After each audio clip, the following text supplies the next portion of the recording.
بسم اللہ الرحمن الرحیم۔ دیکھیے، قرآن کی سچائی کے لیے ایک بہت بڑی دلیل پیش کی گئی۔ دیکھو، اگر یہ اللہ کے علاوہ کسی اور کی طرف سے ہوتا، یعنی انسانی کلام ہوتا، تو اس میں کہیں نہ کہیں تضاد بیانی ہوتی، لیکن اس میں تضاد نہیں ہے۔ تو یہ دلیل ہے کہ اللہ رب العالمین کی طرف سے ہے۔ کتنا سادہ مضمون ہے قرآن کا، اور سورہ القمر کے اندر بتایا گیا کہ ہم ہے کوئی اس سے نصیحت حاصل کرنے والا، یعنی ہم نے اس قرآن کو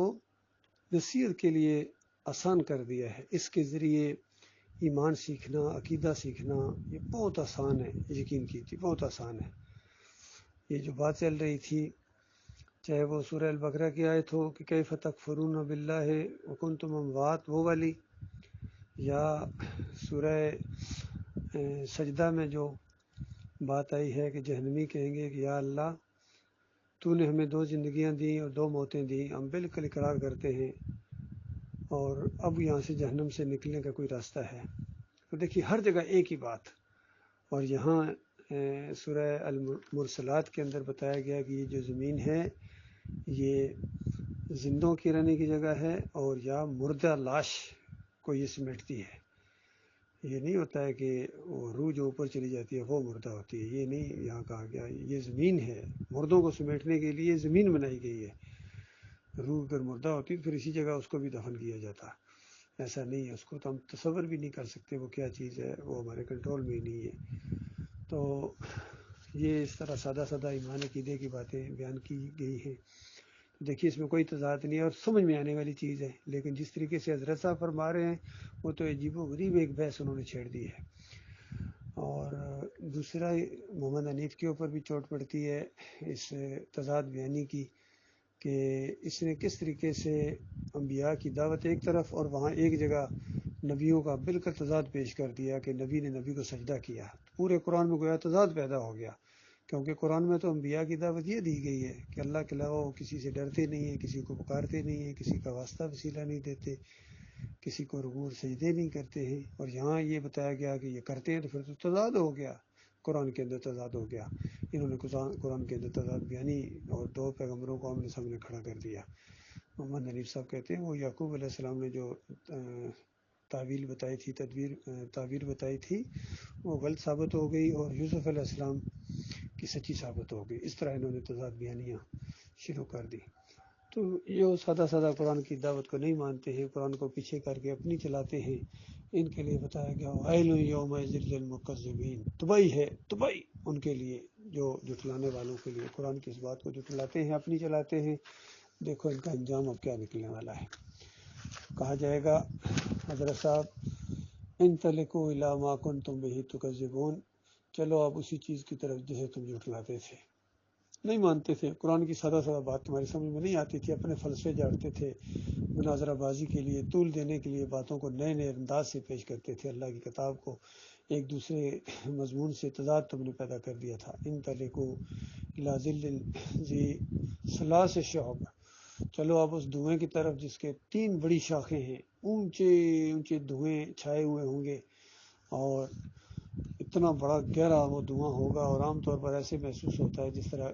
دھواں ہو یا بادل اوپر جب آ جاتا ہے تو نیچے کچھ سایہ ہوتا ہے، سایہ ذرا ٹھنڈک پہنچاتا ہے۔ تو یہ جہنمی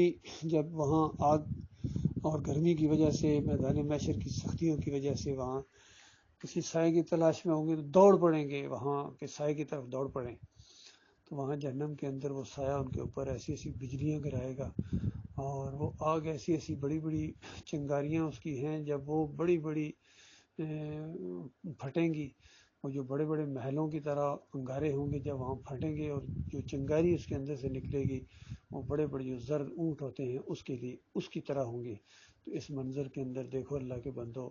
مالک فرماتا ہے تباہی ہے اس روز جھٹلانے والوں کے لیے۔ آج انہوں نے قرآن کو جھٹلا کے اپنی بات پیش کی ہے، سارے لگے ہوئے ہیں، بریلوی بھی ان کے اکابرین اپنی بات پیش کرتے ہیں، قرآن کو نہیں مانتے ہیں، دیوبندی بھی نہیں مانتے ہیں، وہ اپنے اکابرین کو پیش کرتے ہیں، کہتا ہمارے اور ہمارے بزرگوں کا یہ عقیدہ ہے کہ قبروں سے فیض حاصل ہوتا ہے۔ اور محمود الحسن صاحب لکھتے ہیں کہ اللہ کے بندوں کو پکارنا یہ اللہ ہی کو پکارنا ہے۔ اور اہل حدیث کے پیچھے رہنے والے تھے، انہوں نے کہا کہ نہیں، ہمارے درود و اعمال نبی علیہ السلام کے یہاں پیش ہوتے ہیں، دور سے فرشتے لے کے جاتے ہیں۔ تو اس طرح انہوں نے اپنے عقیدے برباد کیے۔ قرآن کے مقابلے میں انہوں نے پورا دین صوفیوں نے جس طرح گھڑا ہے اس طرح انہوں نے بھی گھڑا ہے، تو تباہی ہے ان کے لیے۔ فرمایا یہ وہ دن ہوگا کہ اس دن ان کو بولنے کا موقع نہیں دیا جائے گا، یعنی بالکل ان کے منہ کے اوپر جو ہے نا مور لگا دی جائے گی، ان کے سارے مناظرے ختم ہو جائیں گے۔ دنیا میں بڑے بڑھ چڑھ کر بولتے تھے، اور اس وقت ان کی بالکل بولتیاں بند ہو جائیں گی، منہ کے اوپر ٹھپا لگایا جائے گا۔ اور مالک فرماتا ہے کہ اس دن یہ فیصلے کا دن ہے، آج فیصلے کا دن ہے، آج تقریریں کرنے کا دن نہیں ہے، مناظرہ بازی کا دن نہیں ہے، فیصلے کا دن ہے۔ چلو اب تمہیں وہاں جمع کیا جائے گا، اگلوں پچھلوں کو جب جمع کیا جائے گا۔ اور پھر مالک فرماتے ہیں کہ اگر یہ تمہارے بس میں ہے، فَإِنْ كَانَ لَكُمْ كَيْدٌ فَكِيدُونِ، ذرا میرے سامنے ذرا جلوس نکالو نا، ذرا نعرے لگاؤ۔ دنیا میں تو اللہ کے بندوں کو تم للکارتے تھے اور ان کے خلاف تدبیریں کرتے تھے، ان کے خلاف پروپیگنڈے کرتے تھے، الزامات لگاتے تھے، فتوے لگاتے تھے، اب ذرا میرے سامنے آؤ نا۔ مالک فرماتا وَيْلٌ يَوْمَئِذٍ لِّلْمُكَذِّبِينَ، تباہی ہے جھٹلانے والوں کے لیے۔ اور آج دنیا میں جن کی یہ مذاق اڑاتے ہیں مومنوں کا، ان کے بارے میں فرمایا مالک نے ان المتقین فی ظلال وعیون، یہ جو متقی لوگ ہوں گے، اللہ سے ڈرنے والے ہوں گے، یہ چشموں میں ہوں گے، گنے سایوں میں ہوں گے، فاقیہ مما یشتہون، اور ہر طرح کے پھل جس طرح کا ان کا جی چاہے، کیلے ہوں گے، سیب ہوں گے، مالٹے ہوں گے، کھجوریں، انگور، طرح طرح کے پھل، ایسے ایسے پھل، آم کہ جو دنیا کے پھلوں سے ملتے جلتے ہوں گے لیکن ذائقے میں بہت آگے ہوں گے۔ فرمایا جائے گا کلوا واشربوا ہنیئا بما کنتم تعملون، کہ میرے بندو کھاؤ، مزے کرو، عیش کرو ان اعمال کے بدلے میں جو تم کیا کرتے تھے دنیا میں۔ تم اللہ کے اوپر ایمان لائے تھے، اللہ کے اوپر بھروسہ تم نے کیا تھا، اللہ کی عزت اور اللہ کے وقار کے لیے تم نے کسی کی پرواہ نہیں کی، چھوٹے اور بڑے کی، کسی پر چوٹ لگے کوئی ناراض ہو، کسی کی پرواہ کیے بغیر تم اللہ کے بندے بنے رہے اور اللہ کے دیے ہوئے اس ایمان کے اوپر ڈٹ گئے تھے۔ انا کذالک نجزی المحسنین، اور ہم محسنین احسان کرنے والوں کو، اچھے اعمال کرنے والوں کو مالک فرماتا ہم اسی طرح بدلہ دیا کرتے ہیں۔ ویل یومئذ للمکذبین، جب ادھر مومنوں کو نوازا جا رہا ہوگا اور ادھر کافروں، مشرکوں اور مرتدوں اور باغیوں کو گھسیٹا جا رہا ہوگا، تو بتائیے اس سے بڑی اور کیا تباہی ہوگی۔ اور کہا گیا دنیا کے اندر کلو وتمتعوا قلیلا انکم مجرمون، مجرموں کھا پی لو، تھوڑا سا چر چگ لو، کافروں، بے ایمانوں، مشرکوں، مناظر بازوں، مولویوں، پیروں اور بڑے بڑے سیاسی لیڈروں اور بڑے بڑے جرنیلوں، چند دنوں کا معاملہ ہے، تم کھا لو، اس کے بعد تم مجرم کی حیثیت سے پیش ہو جاؤ گے۔ ویل یومئذ للمکذبین، تباہی ہے اس دن جھٹلانے والوں کے لیے۔ وَإِذَا قِيلَ لَهُمْ ارکعوا لا یرکعون، جب ان کو کہا جاتا ہے جھکو، سرنڈر کرو اس اللہ کی کتاب کے مقابلے میں، اس کا مقابلہ نہ کرو، تم مارے جاؤ گے، اس کتاب کے سامنے جھک جاؤ، یعنی اس کے مان لو، اس کو نہیں مانتے ہیں، اپنی چلاتے ہیں۔ فرمایا ویل یومئذ للمکذبین، ان کے لیے بڑی تباہی ہے۔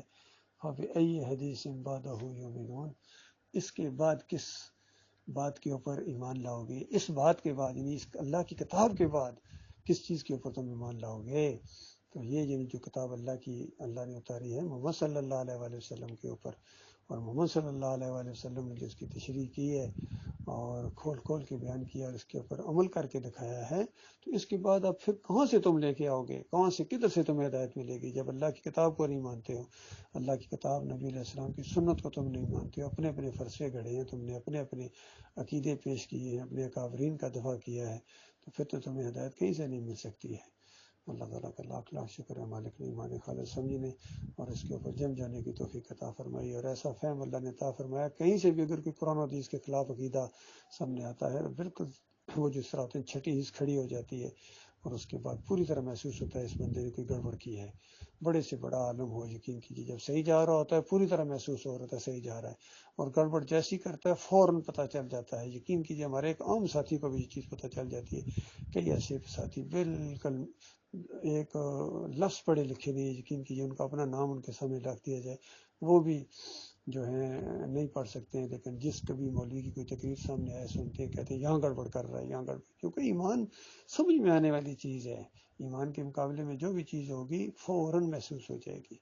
اللہ تعالیٰ ہماری فہم و فراست میں اور اضافہ کرے اور مالک جم جانے کی توفیق عطا فرمائے۔